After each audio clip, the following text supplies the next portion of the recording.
I've been in the process of taking attendance as you've come in, and we're getting ready to start in just a minute. I'm gonna move this thing forward a little bit,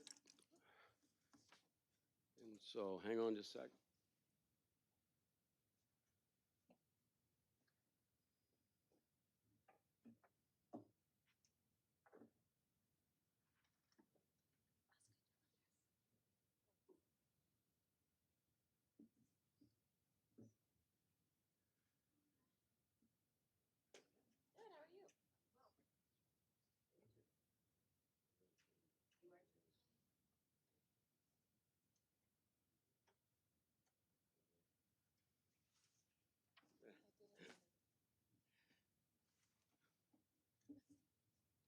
We'll go ahead and call the meeting to order. Uh, Before we start here, special congratulations to Ms. Joan Hartman for taking a position and replacing Tom Bard at CHS. Congratulations. Uh,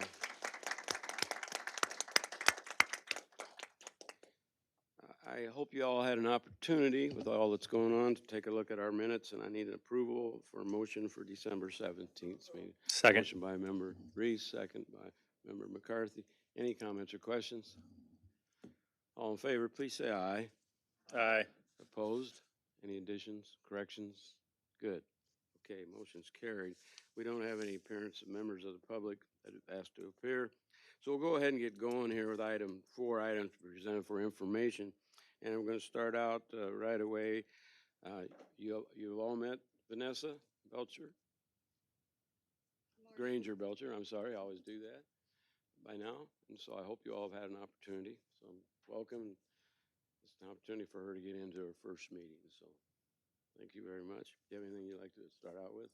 No, I just wanted to take a moment. I know last time they spoke a little bit more about my previous background and where I've been, so we won't do that again. Thank you, Susan. I know last time there was more discussion of where I've been before and some of my previous positions, so we won't have to do that again. So I just wanted to say hello in person. I look forward to getting to work with all of you, to collaborating with your agencies, and moving forward the mission of the BHC. See. Hey, thank you. Item B, an update from PATH. Chris Workman's here. You have the floor. Which one of these? There we go.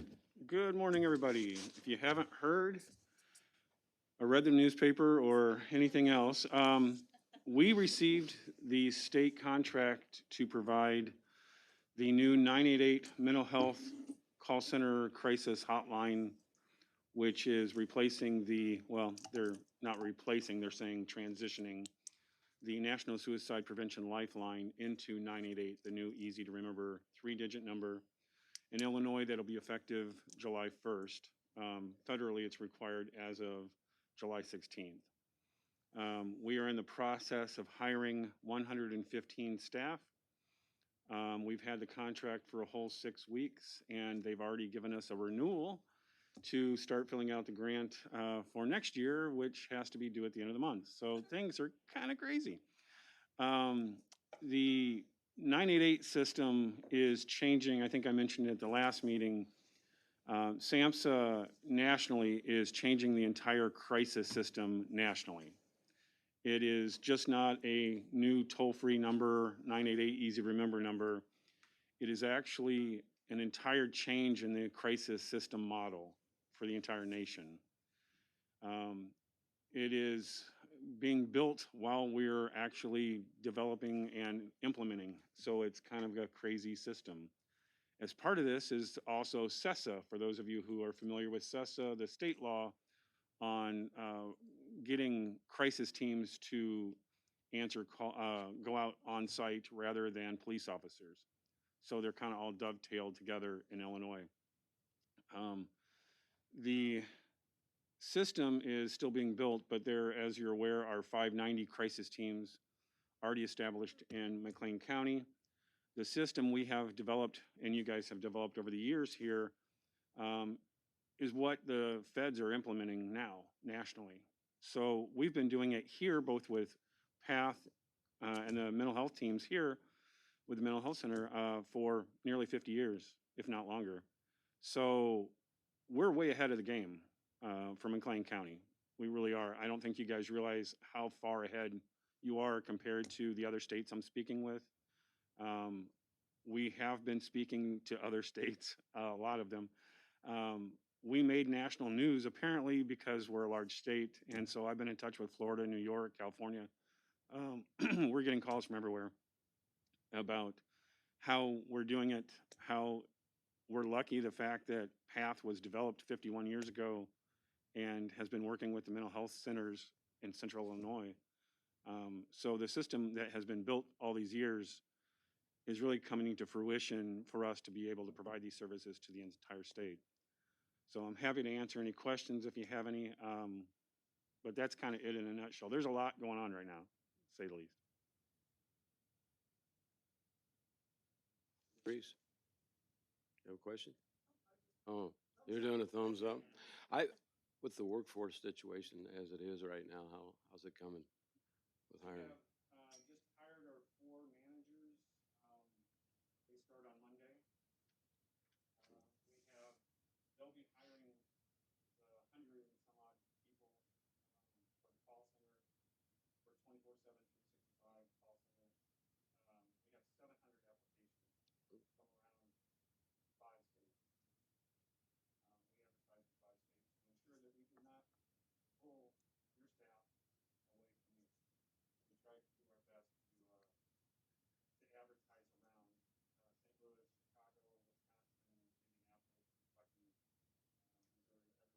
So I wanted to make sure that I wasn't poaching the staff. Yeah. Yeah. And tell them we've got, 700 apps, we may most, may poach yours. Eventually you may, yes. Yeah.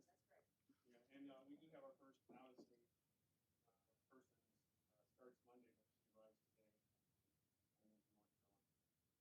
So we are pulling in people from around the country. tell your new applicants, we've got lots of places to live here, so be all right.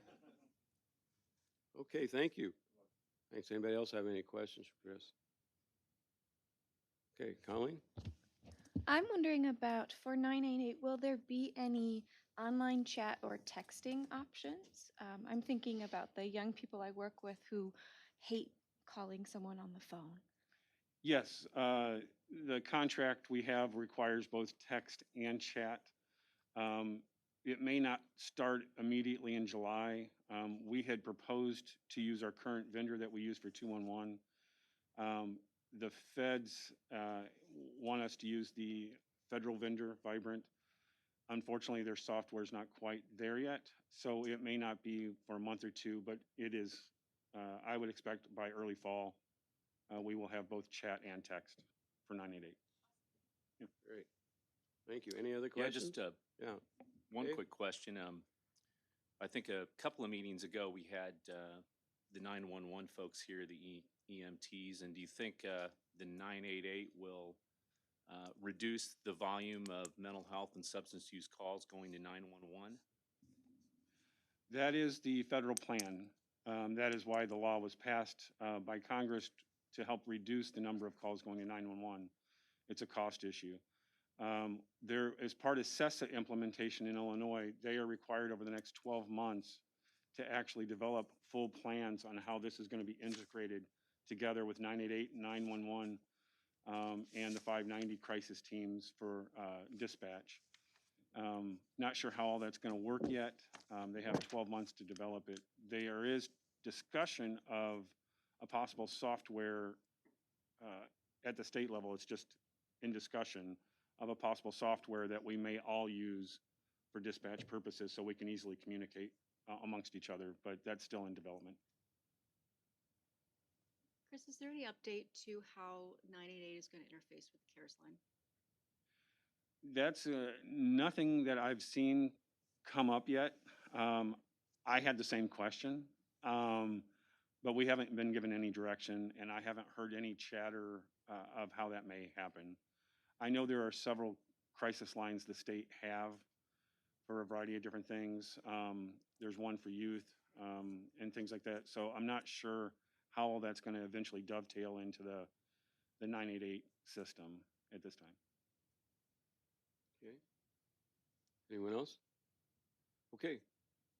Thank you, Mr. Workman. Let's go on to Chestnut. Mr. Dave Schar, you have the floor. Thank you, Chairman. I thought I'd just start out with giving you a few statistics from our health center that serve the medically underserved over on West Chestnut Street here in Bloomington. I think this is interesting because it could profile the Medicaid recipients that we have in McLean County. It gives us a sense of what's going on with them. So many of you know that we are the federally qualified health center for McLean County over on 702 West Chestnut Street in Bloomington. And you can see, and I'll just won't go over these in great detail, but you can see that we served about 2,800 patients at that facility in 21. My understanding is there's about 35,000 Medicaid eligibles in McLean County. So it's not a big number when you think of it in that context. But we served 2,800. And some of the metrics are telling. 31% are non-white, 18% are non-heterosexual. We had, as you can see, a lot of comorbidity between primary medical care and behavioral health, with about a third, over a third in some cases, having alcohol and other substance use disorders, post-traumatic stress, mood disorders. So there's a lot of evidence here that in McLean County we have a lot of people with chronic medical conditions that also have behavioral health conditions. Probably not that revealing. We all kind of knew that anyway, but here you can see it in black and white. Over a third are smokers, and roughly a third are obese or overweight. So this just gives you a sense of what's going on from a healthcare perspective in McLean. We also have a pharmacy there. We outsource it with a company called Genoa, and you can see that you know what's going on with prescriptions there. And we have a high percentage of those individuals on psychiatric medications.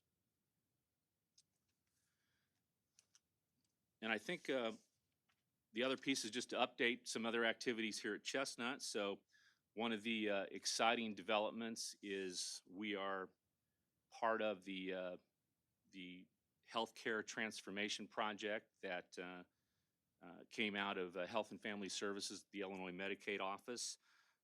OSF put in a large bid, and they were awarded that bid for $66 million over 5 years to transform Medicaid. Big deal. So Chestnut's piece of that is about $6 million over 5 years to build out our dental program. So the state is helping us underwrite starting up dental services. Many of you know here in McLean County, probably the largest health disparity we have is dental access, and the large number of ED visits for dental are huge. And a lot of dentists, for understandable reasons, don't want Medicaid patients, and so this could be fill in a big gap in our community. We're hoping to do sort of a soft opening in later this year or early next year. We're now in the process of buying equipment and trying to hire dental staff and so forth. So we really want to integrate dental with primary medical care and behavioral health, something that's really not done. As you know, most dentists kind of operate in private practice in isolation. So in our vision, they'll be part of a team.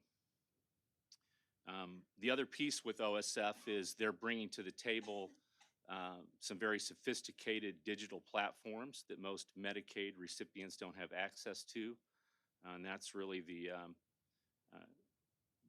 large expenditure for this goes to that. It's a OSF on call out of Peoria. So we're hoping to teach Medicaid recipients how to take advantage of these new platforms, digital platforms, virtual care, and so forth. Chestnut is one of 4 federally qualified health centers that's a part of this, really right throughout central Illinois, going from Danville, Bloomington, Peoria, to a small town called Oquawka, which is way on the west side of Illinois. So all those FQs are partners to OSF in this activity. The other thing that we'll be doing is hiring up to 12 community health workers to be in the community to link and engage Medicaid recipients to all of our services, including the medical home. So, for example, we might have a community health worker in the ED or at the Boys and Girls Club working to link the medically underserved to everything that we have to offer here. So it's really a very cool program with remote monitoring, and so we're really looking forward to getting that going. The other thing I'll mention, some of you might be aware that there's a bill before the General Assembly to increase Medicaid rates. I think at the last meeting, I guess it was Tom's last meeting, where he said, well, I'll be pushing up daisies before we see Medicaid rates.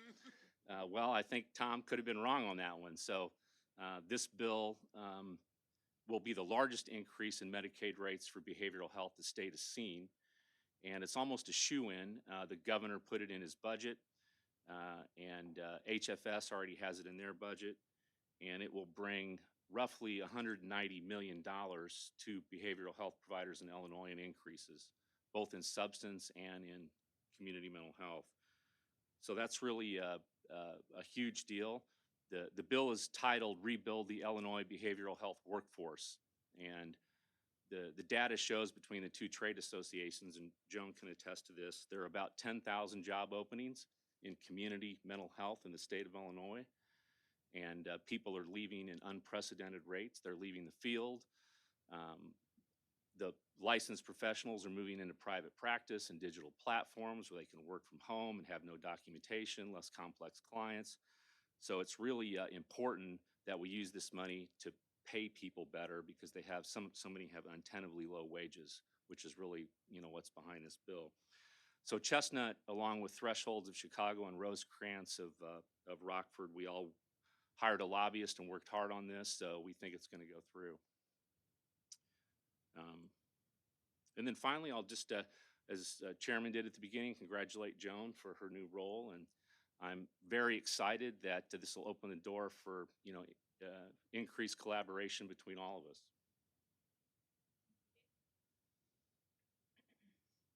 Thanks, Dave. Let's go on to Zach and report from Mark first. Or Brian, I'm Yeah. sorry. Thank you, Mr. Chairman. How are you? Morning, everybody. Morning. Joan, congratulations.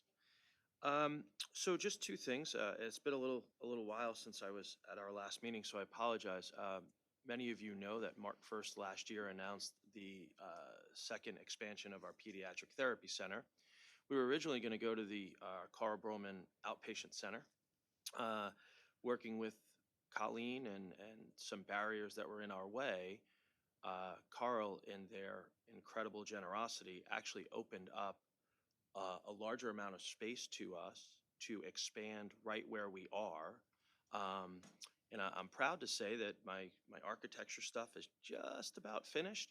We should be breaking ground in the next few weeks, and we will end up, 2 years ago, we were operating at Hunt Drive at about 1,000 square feet. And by the time this is over, we'll be around 8,000 square feet of OTPT speech, ABA services, social work services, early intervention services, although most of that's done out in McLean and outside of McLean. Our staff are down in Champaign, Peoria, and whatnot. So just in 2 years, that team has almost tripled in size, and really proud of the work they're doing. The second thing, last year we actually developed our own behavioral health clinic. At first, it was simply to support the adults that Mark First already supports. Most of them are duly diagnosed with a mental health diagnosis. And we were looking at ways to expand our services to our adults, whether it be through supported employment, through day training programs, things like that. And I'm actually proud our team, Colleen Moore, who many of you know, who is the head of our behavioral health clinic, through her hard work, we've just applied to expand our behavioral health clinic to under 18 and start serving kiddos. So another expansion for our PEDS program, and we're going to be opening up that to the community as well. through Medicaid. So Dave, this is exciting stuff because that will certainly help. So, thank you, Mr. Chairman. All right, thank you. Are there any questions? Brian? Okay, thank you. We'll go on now to our behavioral health coordinating supervisor. Wait, one more? Oh, had to pencil that in. I'm sorry, Lisa. Thanks, Lisa. I'm sorry about that. I must have the old, do I have the old agenda? I must have. Yeah, I wrote it in. Okay, thank you. I just thought I'd do a quick agency overview and congratulations to Joan too, and a shout out to Chris and Path on the 988 expansion. I got the opportunity to go to a conference this week on the Illinois Association of Behavioral Health, whose board I sit on, and it was all everybody was talking about was how Bloomington got 988. So I had a lot of hometown pride this week on Bloomington. I was like, yeah, we're Bloomington. We got 988. So thank you, Chris. Congratulations. I just wanted to kind of re-highlight a little bit about what's going on in the world of Project Oz. We have basically 4 programs, which you'll find on the outside here of the brochure that talks about our programs. We have prevention and education, so we're still in all the schools. In the junior highs, talking about drug, alcohol, and tobacco prevention in the middle schools and raising awareness about strategies for not getting involved in drugs for our young people and decision making as well as goal setting. We're also teaching evidence-based curriculums and suicide prevention to talk to young people about early warning signs of mental illness and how to connect with a trusted adult as well as connect with community resources. We are working strongly in our youth empowered schools. So we were in 3 schools: Normal Community, Normal West, and Bloomington High School. And we were the inaugural grantees with some of the marijuana tax revenue, and that allowed us, called R3, Restore, Renew, and Reinvest, and we were able to expand into Sheridan, Irving, and Bloomington Junior High. And our goals there continue to be to make sure young people are graduating and promoting to the next grade level on time, as well as conflict resolution, and to reduce violence in the schools by offering alternative dispute resolution, mediation, conflict resolution, and we keep our ears and eyes open on what's going on in the community that might spill into the schools and vice versa. So we're doing a lot of restorative practices in the school and hope to continue to grow in that area. We're still doing crisis intervention, which has been a staple of our programs for over 25 years. We respond to the police departments, hospitals, 24 hours a day, providing crisis for runaway and homeless youth, as well as youth who are locked out of their houses. We also, another point of entry into our services is the Safe Place program. I will forever taint you now. It's a big yellow sign that now you'll see like in our community and in other places. It's kind of invisible until somebody like shouts it out and you're like, oh, that's a Safe Place sign. So behind the Safe Place sign, in our community, all the fire departments are Safe Place locations because they're strategically located in the community where a young person could be able to get to that location. So a young person can walk to any Safe Place site to access our services, and we'll respond to those locations. The buses are also mobile Safe Place locations, so a young person can board a bus here in the county and just say, I'm here for a safe place, and we work with transit to get that young person help and access into resources. Safe Place is a nationally recognized sign, so now when you go to like Florida on your vacation, you'll see those signs. You'll know what that is now. And then the last thing is our outreach program. We do outreach to young people. We offer counseling services. We have no fee for services. All our services are free. We have an emergency shelter for 18 to 23-year-olds. We also have the only shelter for, a host home model for young people ages 10 through 17. So we can offer emergency placement in McLean County and Livingston actually, for up to 21 nights in our county. So we are the only kind of specialized youth placement, and we have 18-bed transitional living program for both young moms as well that are homeless, as well as young individuals who are homeless. So We are power housing over there, plenty of work to do, and we are also looking at ways we can expand our current building because we are running out of room. So I will end with that. Thanks, Lisa. Any questions? Mark? Lisa, just two. Are you finding challenges with getting those kids into hotel rooms in this community, especially for those emergency situations in terms of availability? That are homeless in our Mhm. programs? No, because we have some special Got it. Okay. prearranged relationships. Okay. No, the But if reason I you asked, are, we are. we can connect. Yeah, with families, just with the family dynamic with K-12. So we're having to send, this week, we've had to send quite a few out of town to Pontiac or Clinton in order to house. So, and that's been going on. Family units that are homeless. So just curious. Okay, I'll email you. That's, the no, link. it's fine. Secondly, the safe place signs. Do you have literature on that that we could share out to the schools to I help? do. Okay, Yeah, absolutely. because we could help reinforce that, I think, That would with be the great. guidance I have- counselors and others. I have like fun jelly bracelets and Even all better. sorts of stuff. Yeah, Thank you. got you. Yeah. Thank you. Any other questions? Oh, I'll bring fun jelly bracelets. Fun jelly break. Okay, thank you.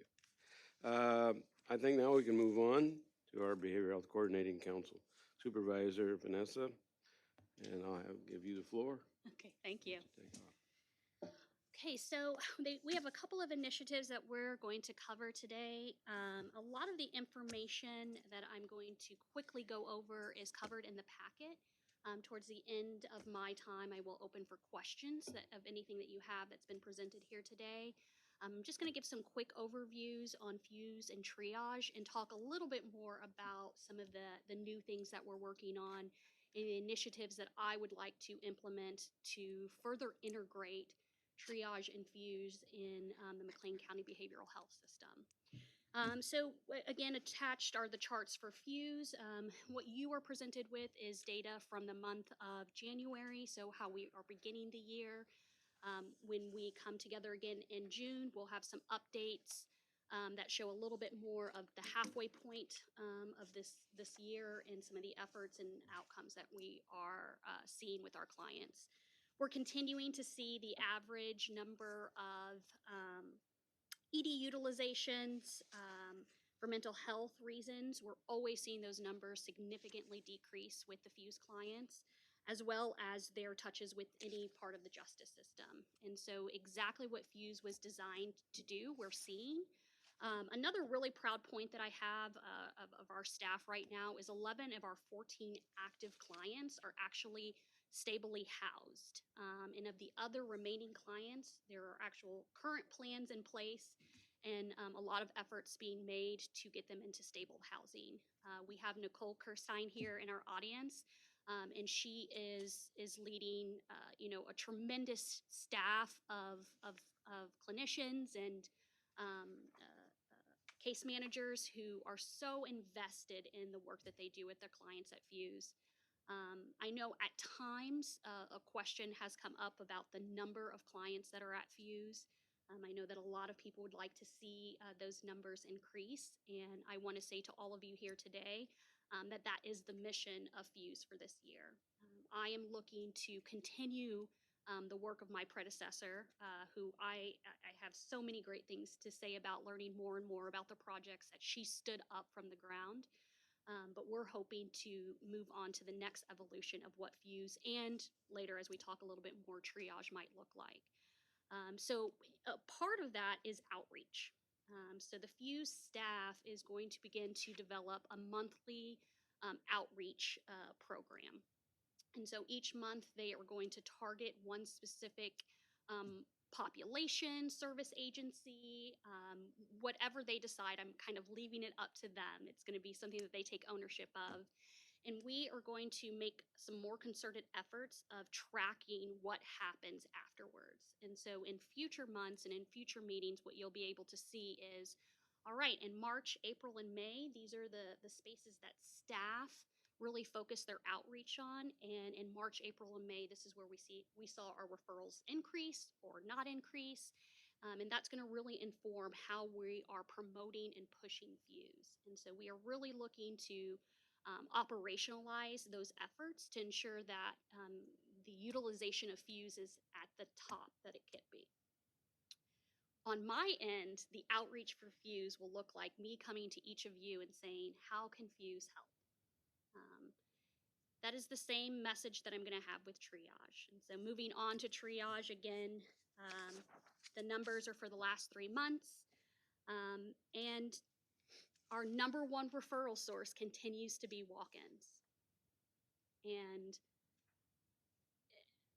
as most transparently as I can say here in front of all of you, coming in and seeing the underutilization of triage felt very disheartening to me. I think it's a very wonderful program. It's forward thinking in mental health. There aren't many communities that can say we have a triage center. And the current utilization of triage is not in service to our community, but more importantly, it's not in service to the community members who are living every day with mental health. So I might sound a little impassioned, a little excited as I talk about this, but for the better past decade of my life, I have been a clinician. When I see these numbers, I don't just see numbers, I see people. And when I see any of the resources in this community being underutilized, I think about the people that we're not serving. And so, again, the staff, a triage led by Kevin McCall, who's also in the audience here with us today, amazing. I can easily brag on the staff that Tricia Merlot has built because it is really quality. And you have a great resource in this community that, again, is very underutilized. And so they are also going to reinitiate outreach program. It's actually already started. They are starting with service providers, so service agencies and physicians. They're going to offices, they're dropping off new material, they're putting a face with the name and letting people know that we're here to help. We're not here to replace. I hope that that's never been, that's never a point of confusion. We're here to help. And so my outreach for triage will be going to each of you and saying, how can triage help? Where do we fit in your system? How do we make your system work better? How do we help in the spaces where right now staffing might be hard? That is going to be the message that I, lead as I move forward the initiatives that are established here. We've already begun some of those conversations, and the people that I've got to interface with, Chestnut and CHS, Mobile Crisis, have been very open and welcoming to hearing and listening to this new person on the block who probably doesn't really get it yet, but I will. And when I get it, I'm gonna really encourage that we play together and really help each other, and maybe in ways we haven't been.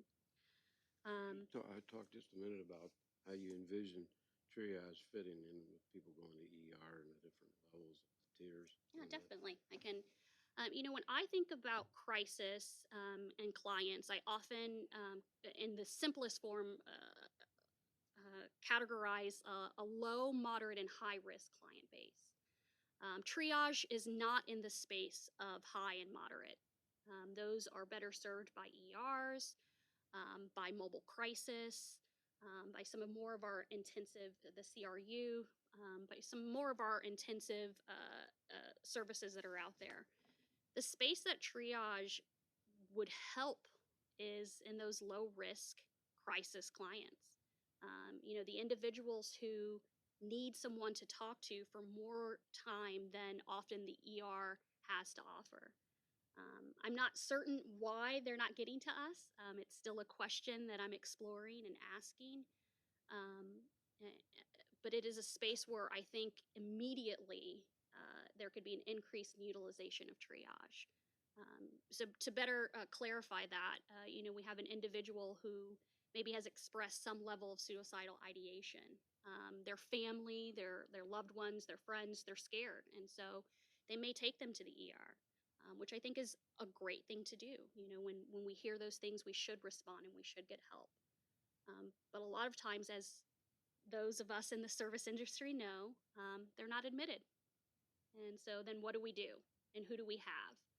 And I want to say to you, the door that everyone in McLean County has is triage. You can stay with us for up to 23 hours. We have peers, we have triage specialists who want to listen, who want to hear your story, who want to sit with you, if nothing more than just to distract you from what's feeling overwhelming in the moment. But triage is always that open door. And it is a space where immediately, I think, we could increase the utilization of triage. So they would go from ER, transport somehow. Yes, and again, there are, the logistics of it get a little tricky, right? So how do we get them there? If they've come with someone, there's a higher likelihood that they might drive them there.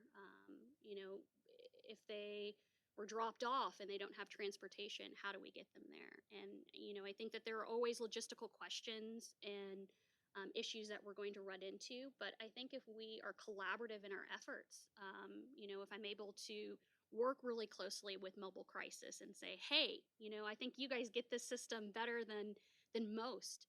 Tell me, how would you address this? And the welcome and the conversations that I've initially begun to have with Megan, she has been nothing but open and welcoming to help and share resources. And so when I think about moving forward, especially triage, I think that is the greatest space of collaboration between the county and our service providers, that we have to get behind it. And so I'm hoping, as I go out to all of you, that you want to get behind triage. Are there things we have to change? Absolutely. Okay. Vanessa, what you described is kind of getting back to the basics of why we initiated triage and fuse, which is to fill those gaps in the community where other service providers didn't have the bandwidth to take on, or for a myriad of different reasons didn't want to fill that gap. Mm-hmm. And so can you also speak, we had a conversation yesterday about fuse and maybe looking at the metrics, and also looking at the tools that we use for Fuse to see how we can make that more robust. Yeah, definitely. I think Fuse in itself, the clients that we are able to interact with, I don't know that there's anyone that could question that we are seeing dramatic improvements in those individuals' lives. I think one thing that we have run into, some issues with is the qualifications of getting into Fuse. And so there is a space of re-envisioning or growing services beyond what we currently have. I will say, in the short amount of time that I have been here, several agencies, PATH it comes to mind very quickly, have actually referred individuals that unfortunately we weren't able to convert to clients. Now, again, I want people to always send them to Fuse. The door is always open, and if we aren't able to convert to a client, our team of case managers, led again by Nicole, will wrap those people around in the services that we can. We point them to agencies in this community and actually got them connected to services. But when we see that happening again and again, I think it is time to take a moment of pause and look at what we're doing to say, is there some part of the design that we have to change so that we're able to help more people, the people that are maybe just on the borderline of qualifying but not quite qualifying. And so that is the next part of our re-envisioning of Fuse that will begin over the next couple of months. Does that speak to your question? Okay, great. And so again, as I kind of wrap up my my talking here about Fuse and triage, I want to say that in the coming months, I will be reaching out to all, if not most of you, to talk about where you see triage, where you see Fuse, how you would like to use those services, and how we can become a part of the systems of operation that you already have. Again, we are not here to duplicate. We are not here to capitalize on some market that you are all already covering and doing so well. We heard Chris mentioned, that McLean County is so much further ahead than, states and counties across the nation. I want to say that the services are here. So triage is only here to help those services function at, the best level that they can. And so we'll be looking forward to working together and figuring out how we fit in those systems. Thank you. Kristen? Hi, Vanessa. Kristen Adams with Country Financial. So will your outreach include employers as far as additional information, education in regards to triage? Yes, yeah, that's a great question, and thank you, Kristen. And yes, so if I could show you the wonderful spreadsheet that Kevin created. A side note, if you're looking for anyone who understands Excel in some really kind of unique ways, I have some people for you, and Kevin is one of them. That exact population is included in outreach down the line. And so, again, really came to Kevin and said, you understand this because you're down there. He works there. He's there day in and day out. Think about all of the places you would want, all of the different spaces you would want to, let people know that we are a resource. And that is definitely a population that we'll be reaching out to more directly. So I appreciate that question, Kristen. Just real quick, for those of you who have not had the time and pleasure to read SAMHSA's document on the ideal crisis system that 988 is part of, actually part of that document talks about having a triage center. It's part of their ideal plan that they are implementing nationally over the next few years. So this is part of the federal plan and what will be coming. We just already have it, so.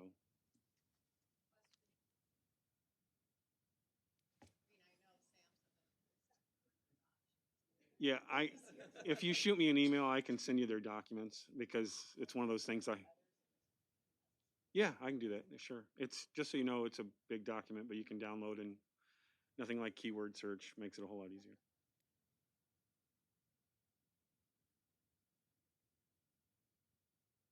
That's a question. Sorry, yeah, Susan? Thank you, and thank you for that. And this is kind of like a complimentary question in a way, and not necessarily to Vanessa. With triage, it's someone can just walk in and things like that. Now, this is actually a question for Dave. Is the CRU, because as another alternative, is the CRU currently operating? We temporarily suspended admissions for crisis because of the staffing problems with 24-hour nursing and some COVID outbreaks. So we anticipate reopening that. We are taking detox admissions, but not crisis at the moment. With the requirements to have nursing, and everyone knows that the nursing challenge is immense, finding a nurse to want to work in that environment.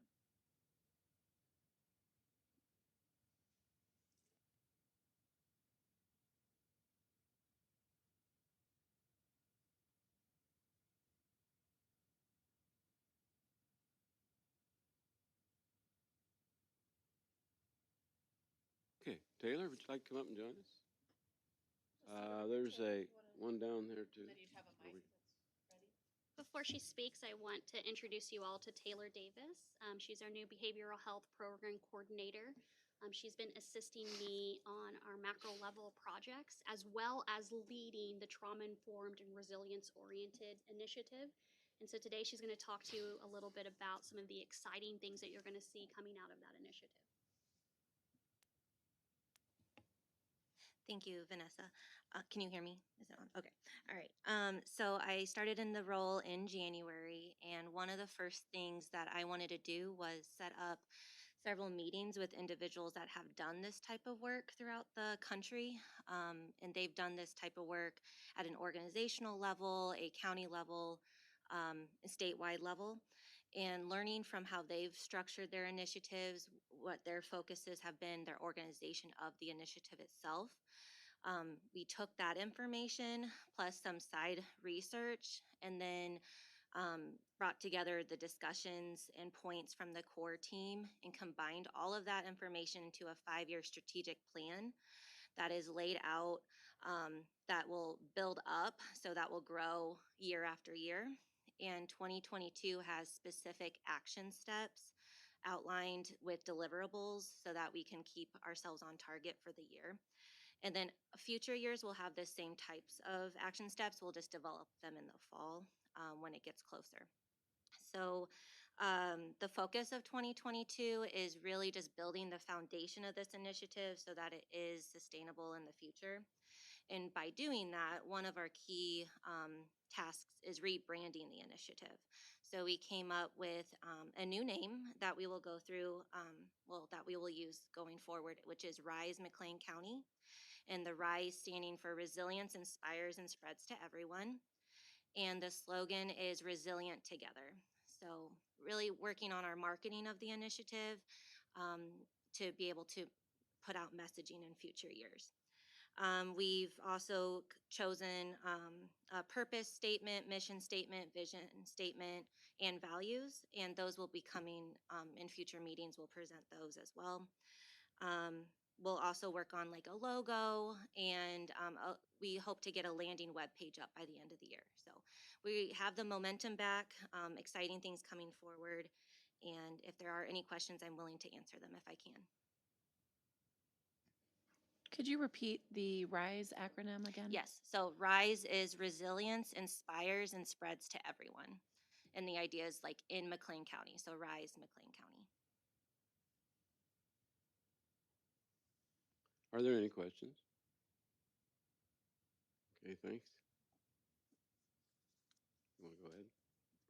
Thank you, Taylor. I'm excited for all of you to have access to the things that Taylor is going to be pushing forward.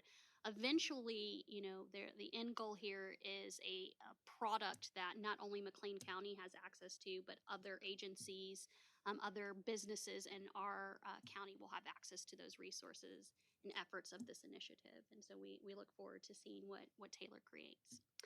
Last and not least, just a quick update on the NYU criminal justice tool, the pilot project that predates my time here, but just before I started, was notified that as of December 2021, the testing of the tool with fire departments and regional EMS had currently come to a pause. So at the end of November, we stopped receiving submissions, so data. My predecessor made some very intentional efforts to see about re-engaging, and due to some turnover, we were asked to pause for now. We did our due diligence of following up with NYU and letting them know that we will be coming back to them in early summer after the action plan is finalized and we have a clearer picture of where we're going.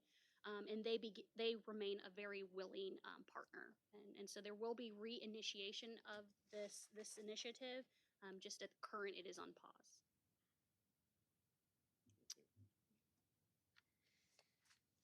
All right, moving on. The next item on our agenda is an item for discussion. So it's the Tri-West Support for Advancing McLean County's Crisis System Project. So today is just a brief introduction to Tri-West and what they can potentially do for us. Really, I'd like to have some discussion on, so if you could go to your packet and look at more of the list of items, it is on page 11.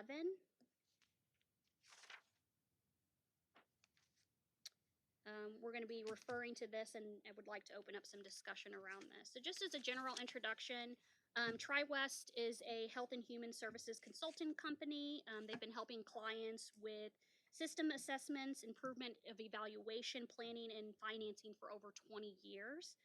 Tri-West specializes in behavioral health systems in their intersections with other systems, so social, education, law enforcement, adult and juvenile justice systems, and hospital and health systems. They have developed a specific area of focus and expertise in the crisis system assessment, which includes use of a planning tool that helps organizing maps, the various flows of services, and anticipated costs and savings to your total crisis system. So I think it's very timely that we have the opportunity to engage with TriWest. This opportunity is coming to BHCC at no cost, thanks to a council member and partner of Chestnut. So through their SAMHSA grant award, there's a certain subset of that award where they were allowed to, pick and choose some of the additional initiatives that they could focus on. And this was one. And Joan, in her previous position with Chestnut, approached BHCC with this opportunity with all complete willingness to turn it over to me as the coordinating director to initiate contact and collaboration with other organizations. And so we do appreciate that there's a possibility to utilize this resource at no cost. But the value, I think, is really rich. And so what I'd like everyone to do is just to take a moment to look through the options. And so at this point in time, there is no defined plan.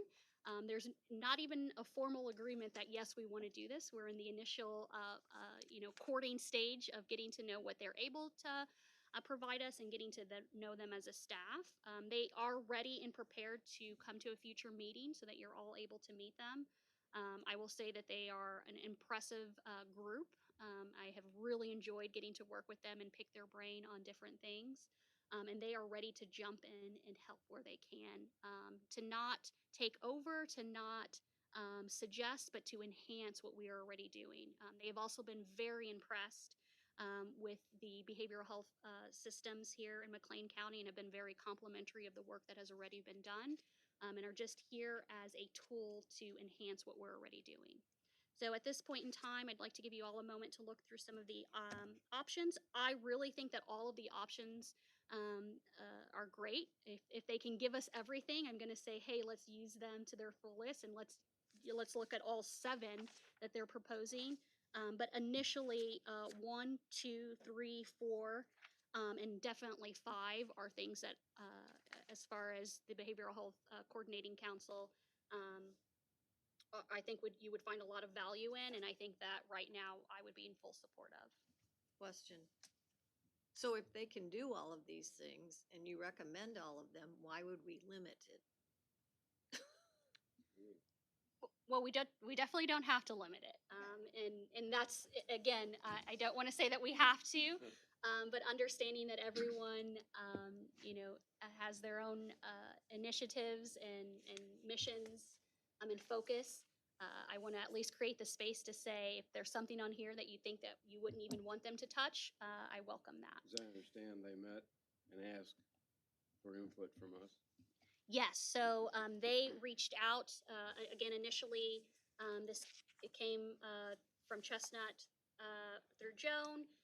She then sought consults with myself, and then they kind of turned over reins to me. And so through a series of meetings, they have looked at the crisis component of our action plan. They have learned a little bit more about just the general overview of behavioral health in McLean County.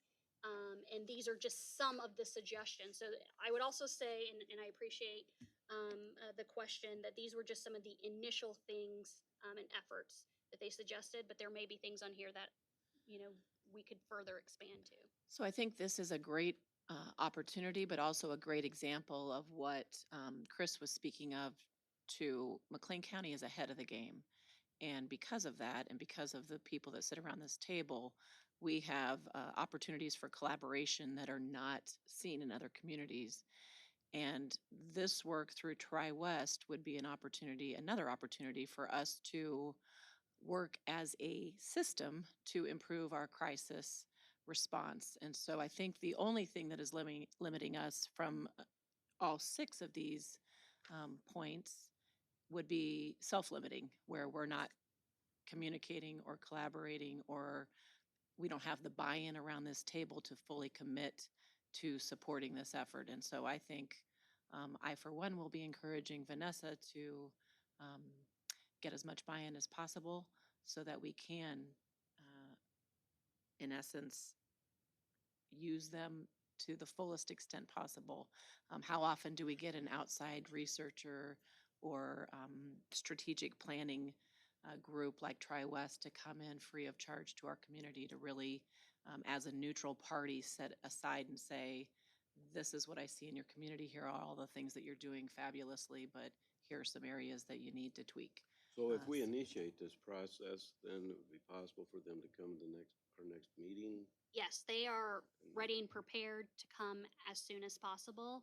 I might also add that they are going to leave things with us. And so they have specific tools and metrics that when I look at what they have to offer, that in itself is worth its weight in initiating a relationship with TriWest. Yeah, I think Cassie's comments are spot on.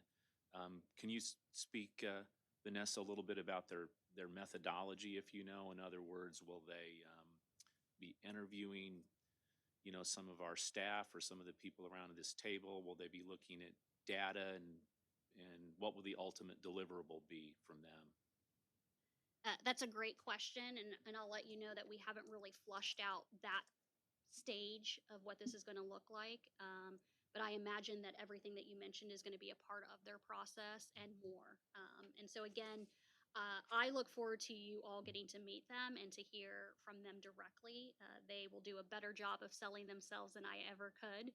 I think you will walk away being very impressed with what they will be able to offer us and leave with us to use forever and always that in any ways that we need. And again, I think that this is just an opportunity we should really look into, and anyone who wants to come to the table and participate to really do that.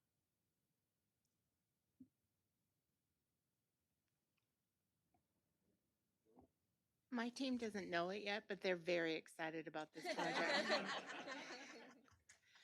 So, you can tell them. Yeah, my only other question is, do we need to wait 3 months to get this going? Or could there be an interim meeting to have the folks around this table get introduced? And because why wait? I guess that's would be my question.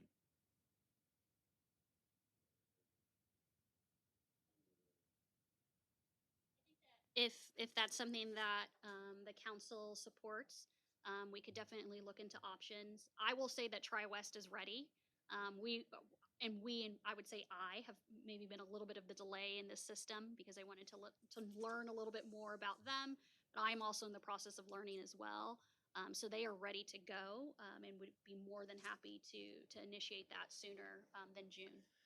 I would I'd be happy to jump into a meeting that wasn't at 7:30. Well, 6:30 it is. The grant is, let me say, the grant is there. It's just a matter of us saying, go ahead, isn't it, with initiating the process? We have a problem here with too many mics on, I think. Somehow, Dave, yours turned green. I don't know if that means go or what, but, No, I was just going to comment. Yeah, I think the money's there, right, Joan? So I would suggest a work group because I know this council is filled with very busy people with lots of other initiatives going on. And so I would recommend, at the pleasure of this group, that those most directly involved with crisis work with Vanessa and that we bring something back to the full council um, if possible. And really quickly, I would want you to think really big when you think crisis. And so, even if there's one small part of your organization that touches crisis, I think that you should come to the table and let's see what we can, for lack of a better word, use TriWest for.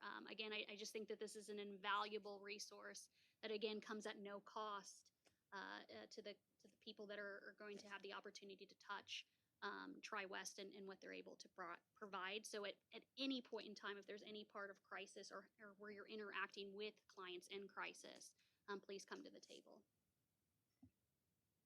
I have a couple of questions. First of all, did I hear you say that there were 7 options? Because I'm only seeing 6. Okay, thank you. And then, so my secondary question is number 5 about jurisdictions and service regions. Could you talk a little bit about what you might expect or what the hope would be from that one? I guess a part of me is thinking the state sets their regions, and I don't know how much control we have over changing that. And again, and when I think about 5, it's not necessarily the idea of changing, it's the idea of best utilizing what we are doing here in the framework of things that we can't change. And Tri-West comes to the table as almost experts in that field. So they have worked with states and other government agencies in helping learn and understand, but then also, capitalize and almost um, identify the best practices in a system that you can't change. So how can we get it up to the line of functioning in its best possible way within this system that there are parts that you can't change?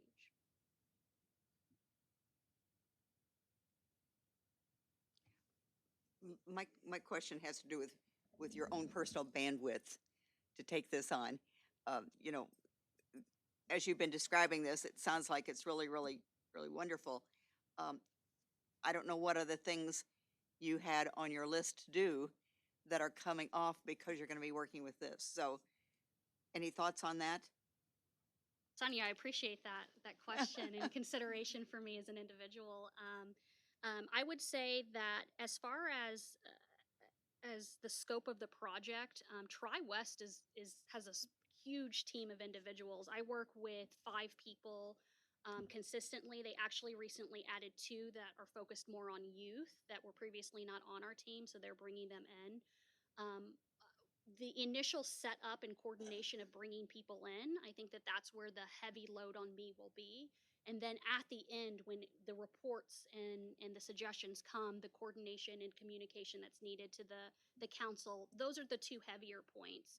But the in between, is really the bulk of that work will be on Tri-West. And so I will have to be thoughtful and intentional about the work around those at times, but it really doesn't feel like outside of the scope of what I'm able to provide right now.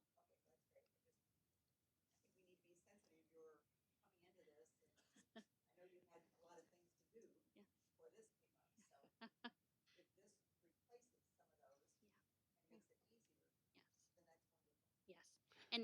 And Sonia, again, I do appreciate that. And that's exactly what I'm hoping for, is that it will come in and down the line make some things easier, especially when it comes around to data and metrics. And so that's really a space where I think that there's a lot of growth, at least with Triage and Fuse. And I'm certain I'm not the only person at this table that would feel that way about their agencies. So I'm hoping that what we get out of it makes the long term a little bit easier.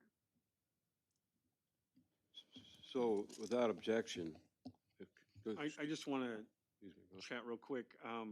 Count Pathin, and as I mentioned, I have another meeting I have to head to, so, but It's gonna- just contact me. Okay, Chris, please contact me without objection. Let me set a subcommittee to work, a work group on this. Please contact me and I'll work with Vanessa and Cassie on contacting you. And if Tri-West needs to, we need to come back together prior to our next scheduled meeting within a month, just to have them give us a lay of the land or type of a plan that they have.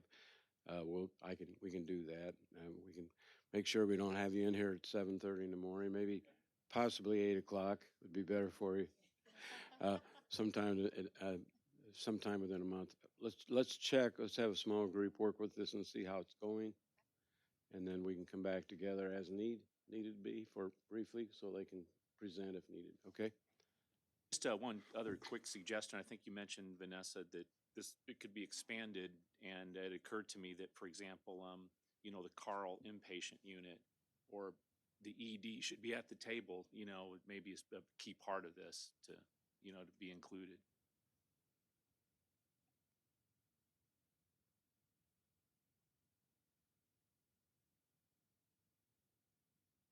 Your packets, starting on page 19 is our newsletter. Any questions? Just to point out, there are highlights from PATH, Mark 1st. There's some updates on the CHIP and CHNA, Regional Office of Education at 17. A little brief call out to our new employee Taylor Davis, and a brief update on Carl Broman Medical Center as well. Okay, thank you. As you know, we have had from the beginning a behavioral health action plan, mental health action plan, whichever you like to term it, from the beginning of our project with the intergovernmental agreement with the municipalities. We felt like it was time to take a look at that and evaluate it a year ago. Susan Schaefer took this on herself, as you know, and did an intense investigation and accumulated a lot of extra information and data to try to bring us up to date on what our status is, what we've done, what we haven't, which called to light a number of things. And I think it had to do a lot with accomplishments. And when you stop and think about it, there were more than we realized what had been done and achieved by the advice of this group, et cetera, as we went on. But as everyone looked at it, it was so much information, they felt like the average citizen maybe needed to work on it. So we came back to the drawing board a little bit and revised. Susan sent in a number of revisions again, and so we've kind of got what we call the final draft here, the final product. 6 years ago, I made the comment, we don't want to just throw this on the shelf, and we haven't. We've been trying to work through things as we go and overcome any obstacles and stand up programs as we can. The real gist of this was we want to do more for our people. We want to do more with our social service than is ordinarily done from a lot of counties, and we have. But we always have more that we wanted to do. So what we did was, in addition to what was done, at the same time, parallel to this, our health department really was not doing much in the behavioral health business 5-6 years ago, as you recall. Now, since they have done some, but we also feel that this is a great addition. It's something we don't want to, and what we want to do now is evaluate, see where we are, see where we are with the money that's allotted for it, give a status update on it, give an accountability on it, and so on. In some ways, our mental health action plan is just that. It's a social service thing. That's why we're all here. To use it as a guide. Obviously, I'm always into collaboration, seeing what else we can get done, what can be presented. However, the idea of it behind it is it was one bucket out of 4 of money that was first accumulated and has been as a result of the intergovernmental agreement for extra sales tax. It was really a cooperative thing and a two-way street. Having been involved with it myself at the time, we know that both our municipalities were looking to raise sales tax by a cent, which was comparable to other counties, adjacent counties in the area. At the same time, obviously, the county's goal was, as was identified through our Justice Committee and through the jail and through our Sheriff's Department and through a study by the National Institution of Corrections team that came here, that was needed to build onto our jail, accumulate that. I don't know if you know or not, but we were sending inmates out to other counties and paying a lot of money. And so we did, and so we sent a team out from the county board, the Justice Committee, to work with law enforcement and others to design a jail addition, specifically meeting the needs of those who are suffering from mental illness, which we found out is at least a third of the inmates in the jail, and even more at times, and also for female residents from our linear jail system. As you know, it's gotten built, and we did that. Obviously, that was a collaborative effort to also pay for the bonds for the jail addition, which we've done, and to provide service there at the jail.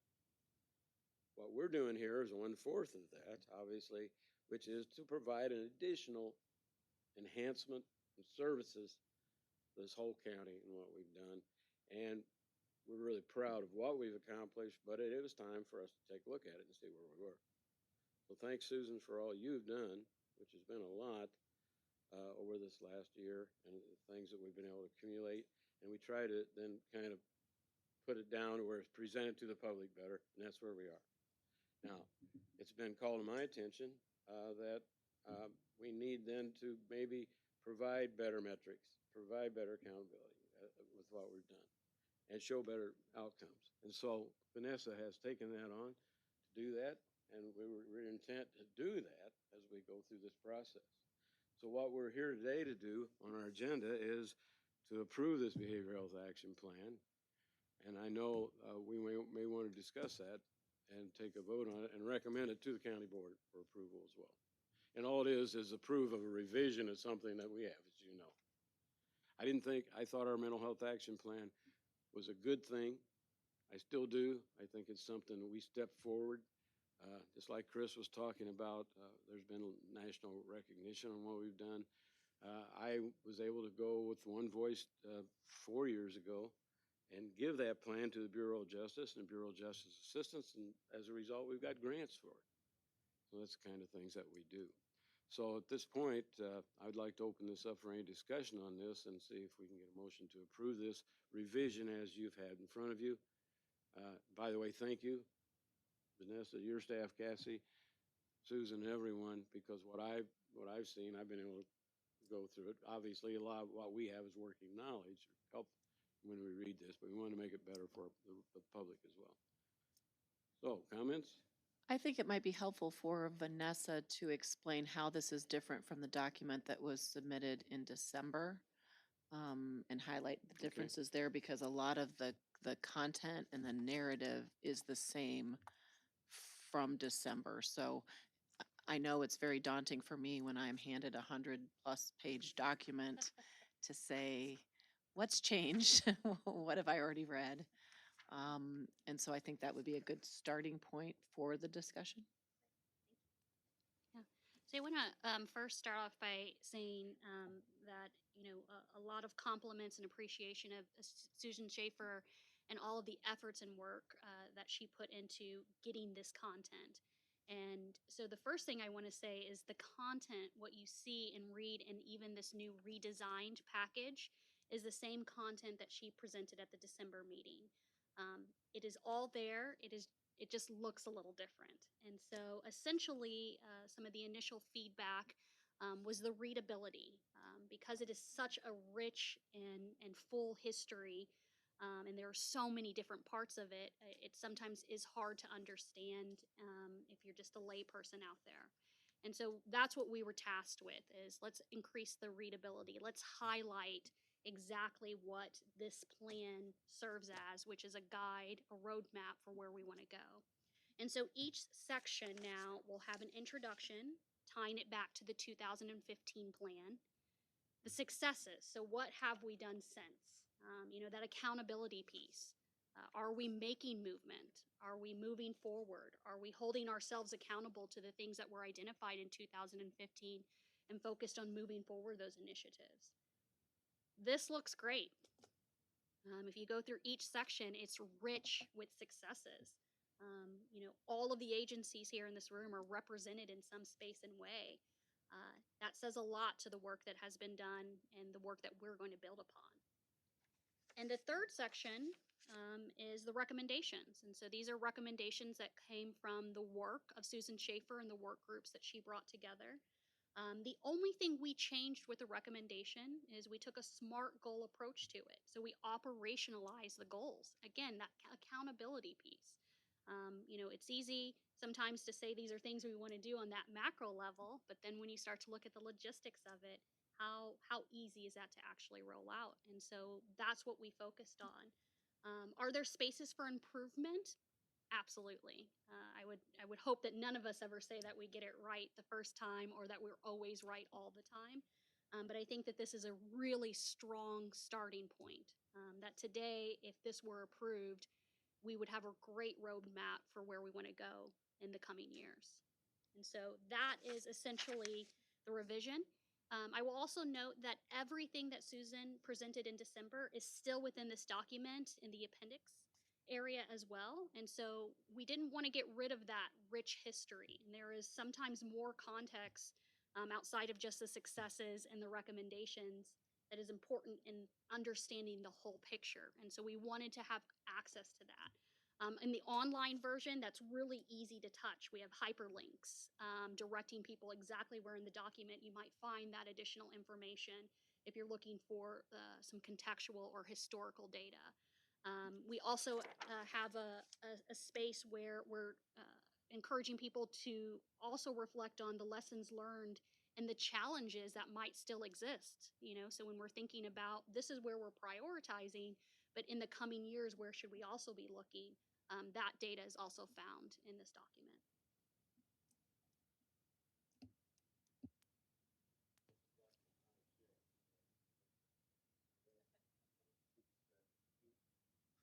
Yeah, I just want to also point out that there were 25 individuals that wrote for this document, that actually wrote parts of this document. And they deserve a lot of credit. Some of them are in this room, some of them are not. And there are also numerous community-wide groups that, because of their existence, provided information for this document too. So there's a lot of credit that needs to go around to a lot of people. Thank you. I'd like to add is also as part of this original plan, and part of the intergovernmental agreement is that the county board reports and gives an annual report to the municipalities for the sales tax part, in which we are planning to do again and sit down and review that and review the accountability, take a look at our metrics, take a look at our outcomes, see where we need to go. In detail, explain where the funds are dedicated, and actually give an accounting sheet on that. So it'd be my recommendation we just add that part to as an addendum to this plan that we have. And so I'd like to open up that for discussion, and I need to take a vote for a consensus on what we're going to do from there.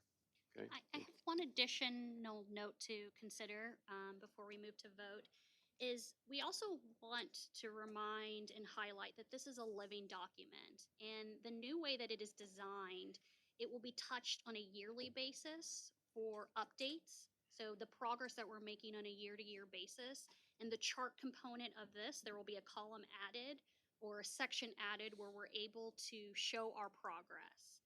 And every 3 years, we will do this more in-depth revision of where we're adding to what we have here in a more significant way. And so again, when I said that today, if we approve this, the roadmap would be there. But again, to view it as a living document that on a year-to-year basis, we have the opportunity to do revisions in addition, not on a huge scale, but on a smaller, more measurable, more doable scale, to again continue it as something that is not just resting on the shelf, but something that is living every day. It's something as simple as a checklist on an annual basis. Okay, thank you. Comments? Discussion? Kevin? Thank you, Mr. Chairman. First, I want to start off by saying we greatly appreciate the town of Normal, the effort and energy that's gone into not only the original plan, but the updates. Thank you to everybody here, the 25 individuals that Member Schaefer just mentioned, and then real specifically, we want to call you out for all of your blood, sweat, tears, energy, effort. We can't imagine what that's taken and years that's added or taken away from your life. But I know when I got on the Normal Council, I was Sandy Blonde, and now I'm not. And so I can't imagine. Yeah, and I had more hair, and I can't imagine what this is taken from you. And so sincerely, I want you to hear this publicly from the town of Normal. We sincerely appreciate everything that you have done and continue to do. To back up a second, I don't know most of you very well or at all. And for those who don't know me, obviously I represent the town of Normal as a funding partner. And that's why I don't say much in these meetings, because all of the smart services that you all are talking about, I really don't know about or don't have anything to comment about. So we sincerely appreciate all the providers in the community coming to this table to help move this forward. Um, in my role, I'm accountable to my leadership, to my constituents on the council, and obviously, the residents of the town of Normal for where the money is going, how it's being prioritized, how it's being spent, and then ultimately, are we being effective in using those dollars? And I think, of course, we can all appreciate that those are reasonable expectations of transparency and accountability, particularly when we're talking about such large use of public dollars. And so I'm sure you all can appreciate that we are facing significant increases in calls for transparency and accountability, not just for this, but for everything that we do. I'll leave it at that statement, but the pressure sometimes from my own colleagues, from leadership, from the community is intense. With that as background, the town would like to see this plan and this effort evolve to at a level of funding transparency that we haven't seen today. Chairman McIntyre mentioned an addendum. We don't have a strong feeling about how that gets added, but before moving forward on this plan, we would like to see that included. And then perhaps there's a more annualized way that we can do that in tandem, because we in no way want to slow the process down at all. I'm sure all of you are anxious to get this moving forward, as are we. And from our conversations, it seems like we can get that accomplished in fairly short order in a month or so. And so we'd like to do that. We'd like to pause this vote until we can to look at the plan and the great recommendations, these 48 SMART gold recommendations, and see some level of prioritization happen with a budget allocation assigned to reflect those priorities. And so what that'll do for us, or what we're hoping will satisfy, is provide a level of funding transparency, or funding intention transparency anyway, and then a framework for accountability to instill confidence and leadership in our council constituents, and also obviously the residents, and that we're ultimately responsible when we say yay or nay to votes on funding. So again, through conversations, it seems like this could be done in a relatively short order, and we're very excited about that. We don't want to slow this down at all.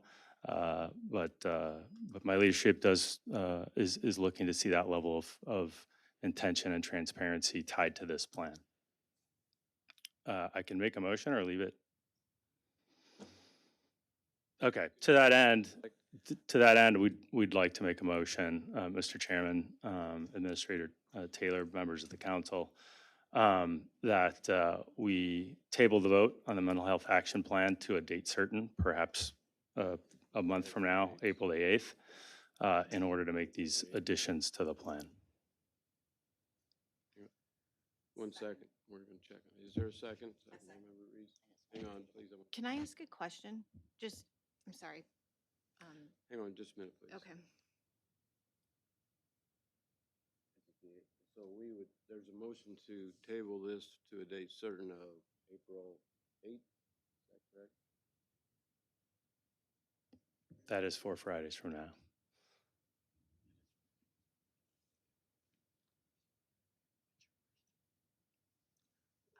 This building became doubly busy here with City of Bloomington moving in. We're checking right now for scheduling. And certainly if there's a better date, we're not tied to the specific date, but we want to make sure it continues to move forward. I'm just curious as to. Yeah. I'm just curious as somebody who's New to this.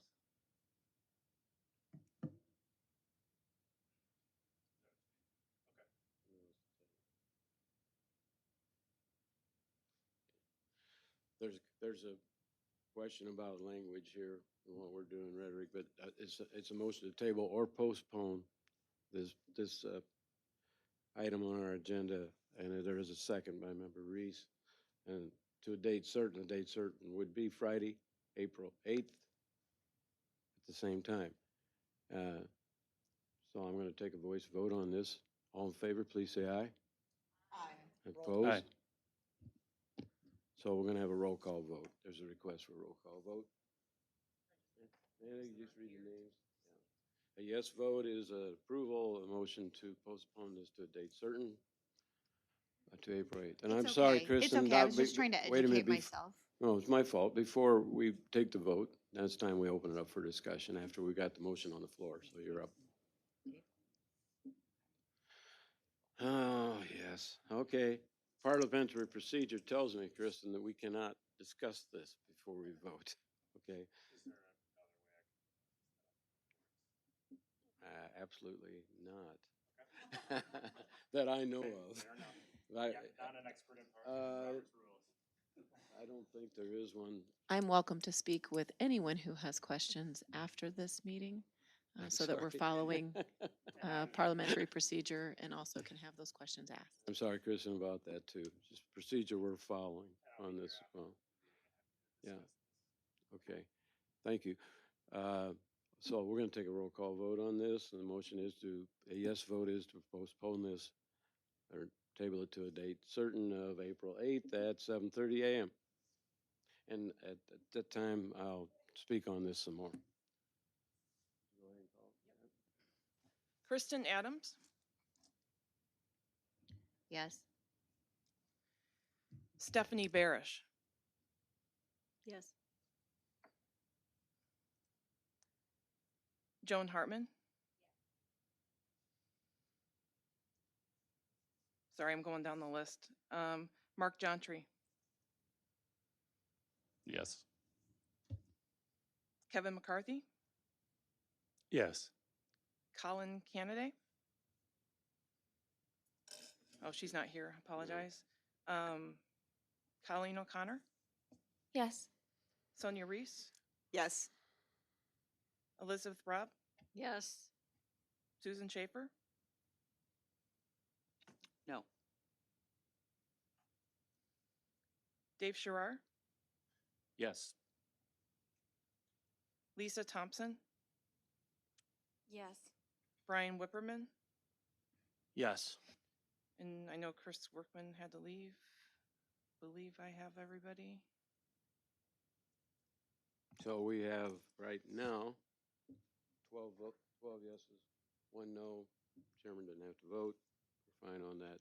I would probably vote no because I feel like that this document is separate to what we're doing here. But if we feel like that it's necessary because of funding, we're talking difference between service and money, in my opinion. But we will go ahead. The motion is passed. We will carry this over until April 8th at 7:30 a.m. right here. And at that time, between then and now, we hope that the leaders and the councils and the McLean County Board will sit down and work out any of these problems that seem to have arisen because of the money part of how this is supported. And we're okay with that. We've talked about it and discussed it. Along with this, I'm going to suggest that we, at the same time, invite some folks from Dry West. And so we plan on just having another somewhat of an hour meeting or so. Hopefully, by that time, we'll be able to present you some physical facts on what we're doing as well. Okay? At this time, is there anything else you'd like to say?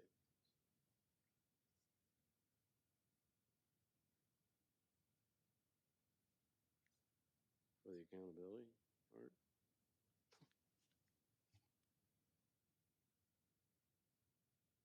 Yeah, we'll obviously, as we always do, offer and entertain any feedback we can get on this as far as what we're doing as plans and priorities before we sit down with council, both councils, and the managers. Okay? Okay, we'll go on. Thank you. Thank you. We have next item on our agenda for action is the McLean County Government request for proposal for services to address the behavioral health needs of youth and adolescents, as you know, how much we've needed this and needed to move forward with it. So it's time I'm going to turn it over to Ms. Taylor. Okay, as a backdrop to this, the funding for behavioral health services for adolescents and youth, the expansion of some gaps that we had in those services were part of the Mental Health Action Plan of 2015.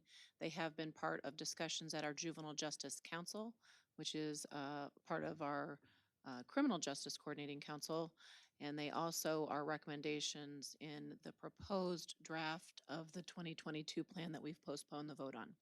And so I bring to you a conversation and a request for a recommendation to the Executive Committee of the McLean County Board to approve this budgetary allocation for services to address behavioral health needs of youth and adolescents. We released a request for proposals to the community. Vanessa sent out that email to allow all of you on this council to be aware of that notice of funding and also to get assistance in getting the word out to our partners. We received one proposal, so it made our job pretty easy. And that proposal was for the Bridge Academy through the Regional Office of Education. And one of the things that I noted in looking through their proposal, I know you have the executive summary before you. Mr. Jontry presented at our last BHCC meeting the efforts of this plan and how he was looking to many sources of funding to help sustain this.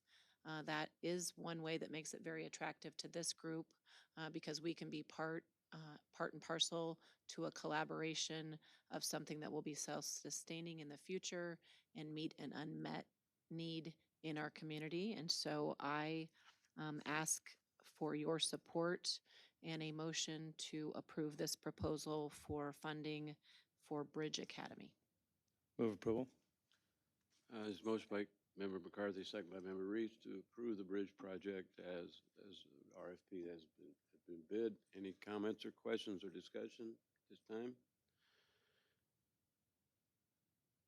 If none, I'll take a voice vote. All in favor, please say aye. Aye. Opposed? I'm sorry. Mm-hmm. Mm-hmm.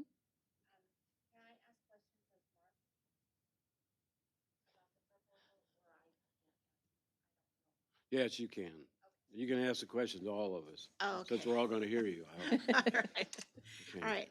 I just am wondering, like, in terms of partnership for some of the services that you'll offer, do you have community partners you'll be working with? We do. I've talked to a couple who have indicated their interest. We will not limit our partnerships depending on the specific nature of the needs of the individual students. So as we move forward, we're still in a little bit of planning, but we will engage those that are able to support our efforts in that regard. Okay. That was the only question I had. Mr. Sherrard. Yeah, is the program model for this different than the original proposal that went out? Was it over a year ago? Does this look and feel the same, or what's different about So this? the pivot, Dave, I think the pivot is where the original RFP that the county put out was more primarily therapeutic based, and the educational side was a push-in. We basically flipped that model to where it's education based with the therapeutic push-in in that regard. The benefit of that from my perspective, the benefit for us from a sustainability standpoint is we're going to be able to leverage state funding from the state board for a school program. And secondly, we're going to be able to tuition the districts. Yeah, I'm aware there's a lot of federal money coming down the pike for youth. Huge amounts have been allocated through SAMHSA, through some youth initiatives. Mhm. So there's grants that we're going to be flowing with grant opportunities.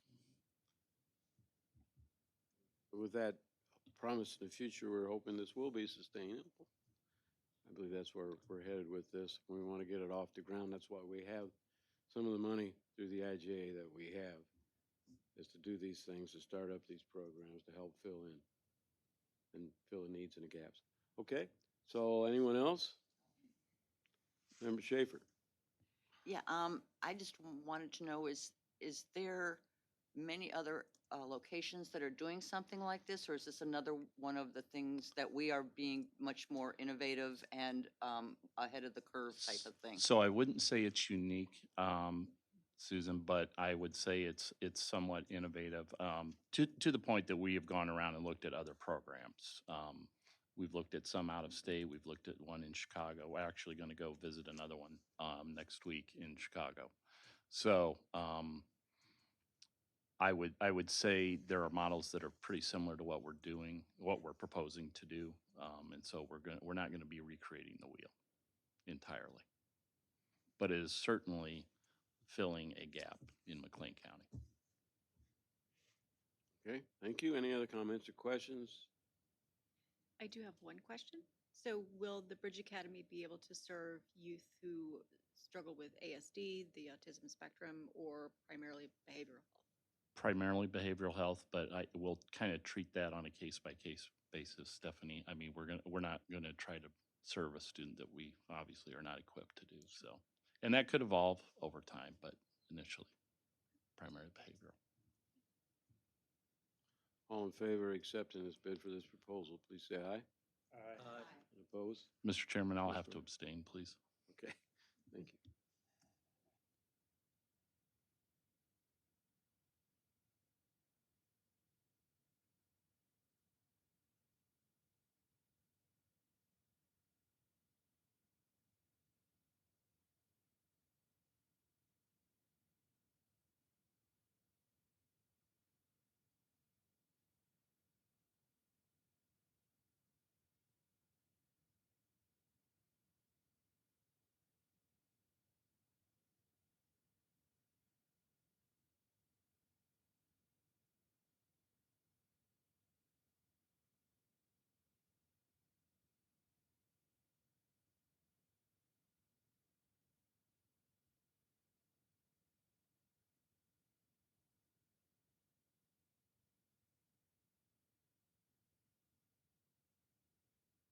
It seemed really worthwhile, even though for many of the Chicago Police Department on the south side to go 100 blocks or more to do that, because they had that all set up, and it was very helpful to them.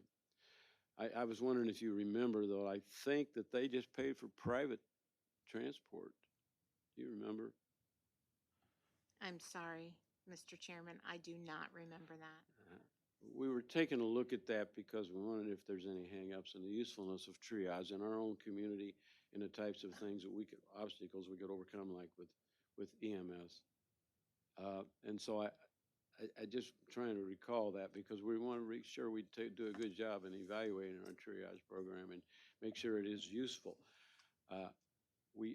One thing that wasn't mentioned as part of the mental health action plan, we're kind of back in, now that COVID is somewhat over, I did have a roundtable session with the chiefs, the police and the sheriff and so on, and Vanessa was there to try to get more feedback on this and see how we could improve that system and where it really just fits in for everybody. Social service providers, our law enforcement, and how at the hospitals as well. One other thing that originated back 5 years ago was the Pay for Success program. It is in your plan. We never really got that off the ground. So when you're talking about measuring outcomes and what the money's used for, how useful it's been, and obviously the accountability and the transparency, that was another issue that we were hoping at the time that it was a national program, that the Pay for Success program would actually get some, we could show some data to the hospitals. They would say, maybe you could help us with this thing, and we could have other people chip in, and we could all collaborate. It hasn't happened. The Pay for Success program has never gotten off the ground here. Will it ever? I don't know. It's something I may want to discuss later on. Yeah, Joan? I do remember when we were meeting prior to the development of the triage center that we had conversations with Advocate Broman, now Carl Broman. And I do remember talk about potentially underwriting some of the transportation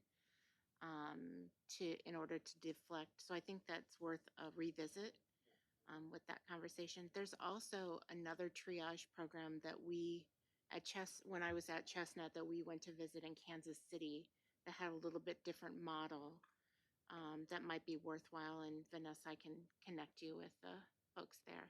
I would like feedback from anyone who's exposed to any of this for Vanessa and for the county, as well as where we are going with triage and how maybe we can see what needs to be done. Sonia?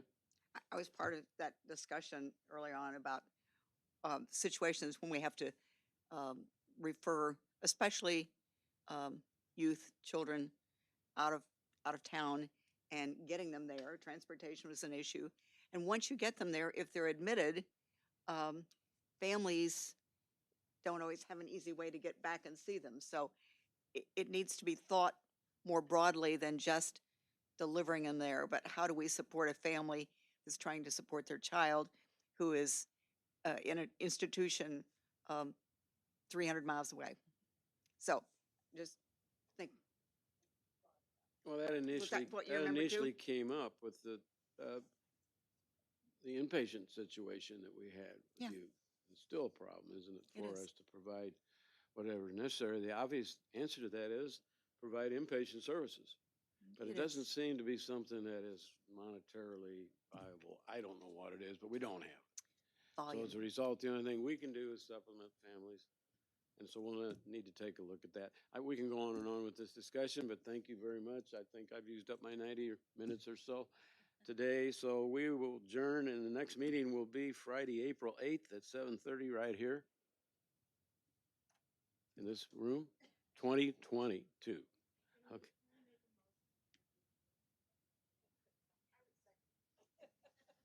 All in favor?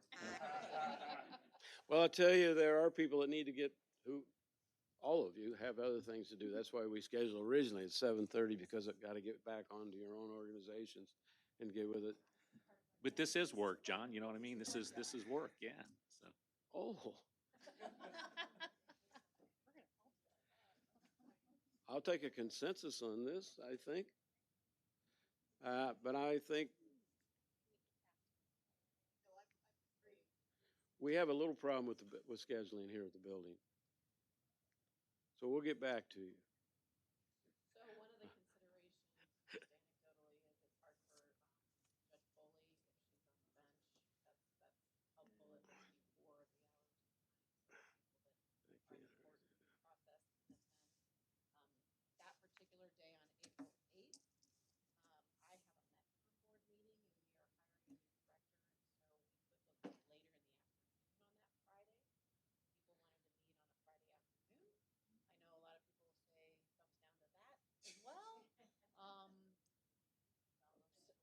So we could go next door. I'm thinking that I might be doing a lot of talking at the next meeting, and you might want me there to talk budget. So we can look at some alternative times on that same date.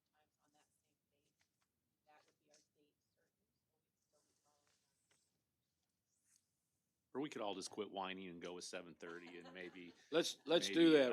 Robert's Rules of Order says the chairman is determined we're going to meet at 7:30.